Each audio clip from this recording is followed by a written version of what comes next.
जिस दिन बेटे की सगाई हुई उसी दिन बाहुबली पिता की रिहाई का आदेश सरकार ने जारी कर दिया।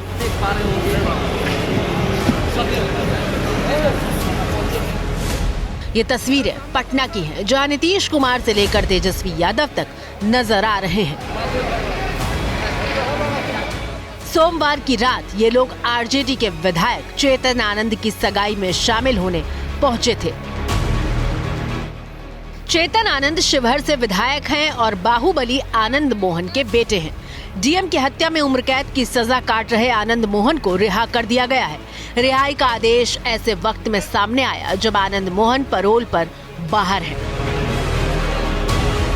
बिहार की राजनीति में आनंद मोहन की रिहाई का ये फैसला महागठबंधन खासकर नीतीश कुमार के लिए मास्टर स्ट्रोक माना जा रहा है। वहीं बीजेपी के अंदर सरकार के इस फैसले को लेकर छटपटाहट है। देखिए, आनंद मोहन की रिहाई से हमारा विरोध नहीं है। 2024 के चुनाव पर आनंद मोहन की रिहाई का असर कितना बड़ा होगा, इसे समझने के लिए आनंद मोहन की ताकत को सियासी तराजू पर तौलना होगा। 90 के दशक में जब पूरे बिहार में लालू यादव के परिवार का दबदबा था, तो उस वक्त राजपूत जाति से आने वाले आनंद मोहन सवर्णों के नेता के तौर पर उभरे थे और उनकी पहचान एक बाहुबली नेता के तौर पर हो गई थी। अब 14-15 साल बाद जेल में रहने के बाद सलाखों से बाहर आ रहे हैं, तो ये कयास लगाए जा रहे हैं कि राजपूत जाति के सिरमौर बने आनंद मोहन क्या बिहार की राजनीति में समीकरण को बदलेंगे।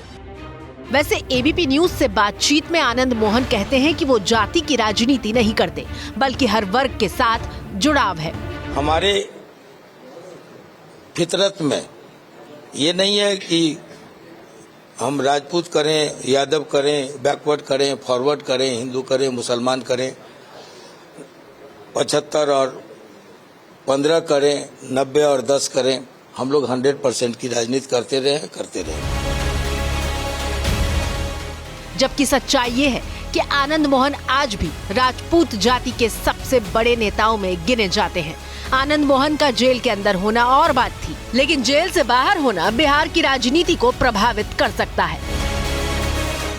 बिहार में 9 लोकसभा सीटों पर राजपूत वोटरों का सीधा और सबसे ज्यादा प्रभाव है। पूर्वी चंपारण, सारण, महाराजगंज, वैशाली, शिवहर, पूर्णिया, बांका, औरंगाबाद, आरा। आनंद मोहन की रिहाई का यहाँ सीधा असर दिख सकता है।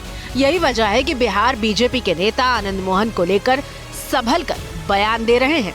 हालांकि जेल मैनुअल में बदलाव और दलित अधिकारी की हत्या को मुद्दा बनाने की तैयारी कर रहे हैं। कानून में संशोधन करके, जेल मैनुअल में संशोधन करके, और अगर 27 लोगों को छोड़ते हैं, और वो भी जब एक दलित आईएएस अधिकारी की हत्या कर दी गई और उस व्यक्ति को आप इस संशोधन करके आप छोड़ रहे हैं, तब तो इस बिहार के अंदर जो हजारों सरकारी कर्मचारी हैं वो तो वल्नरेबल हो जाएंगे। अब जरा सियासत की सच्चाई को भी देख लीजिए। डीएम की हत्या के बाद आनंद मोहन 2 बार सांसद का चुनाव जीते। पहली बार बीजेपी के समर्थन से 1996 में सांसद बने। 1998 में आनंद मोहन लालू के समर्थन से दूसरी बार सांसद बने। 1999 में आनंद मोहन बीजेपी गठबंधन के उम्मीदवार थे, लेकिन हार गए। इसके बाद के चुनावों में आनंद मोहन कभी नहीं जीते और 2007 में उन्हें सजा हो गई। जिस डीएम हत्याकांड में आनंद मोहन को पहले फांसी फिर उम्र कैद की सजा हुई, वो घटना साल 1994 की है। आनंद मोहन की पार्टी के बाहुबली नेता छोटन शुक्ला की हत्या हुई थी। उन्हीं की शव यात्रा का नेतृत्व आनंद मोहन कर रहे थे। इस जुलूस की गुस्साई भीड़ ने डीएम की हत्या कर दी थी। बिहार की राजनीति में आनंद मोहन की रिहाई से खलबली मची हुई है, तो पड़ोसी उत्तर प्रदेश में बीएसपी प्रमुख मायावती दलित कार्ड खेलकर नीतीश कुमार पर अटैक कर रही हैं। मायावती कहती हैं कि आनंद मोहन बिहार में कई सरकारों की मजबूरी रहे हैं, लेकिन गोपालगंज के तत्कालीन डीएम कृष्णैया के हत्या के मामले को लेकर नीतीश सरकार का दलित विरोधी और अपराध समर्थक कार्य से देश भर के दलित समाज में काफी रोष है। चाहे कुछ मजबूरी हो, किंतु बिहार सरकार इस पर जरूर पुनर्विचार करे। नीतीश जी सोच रहा है वो उसको बाहर लाए तो पूरा राजपूत का वोट मिलेगा, फिर उसको गवर्नमेंट फॉर्म करने में मदद होगा बोल के सोच रहा है। ये तो गलत है। अच्छा इंसान को लेना चाहिए। अब जरा बिहार की राजनीति में दलित और राजपूतों की सियासी ताकत समझ लीजिए। राजपूतों की संख्या 5% के आसपास है और अभी इस जाति के 7 सांसद हैं। दलितों की संख्या 16% के आसपास है और अभी इस जाति के 6 सांसद हैं। 2019 में राजपूत जाति के 5 सांसद बीजेपी से जीते, जबकि एक जेडीयू और एक एलजेपी से।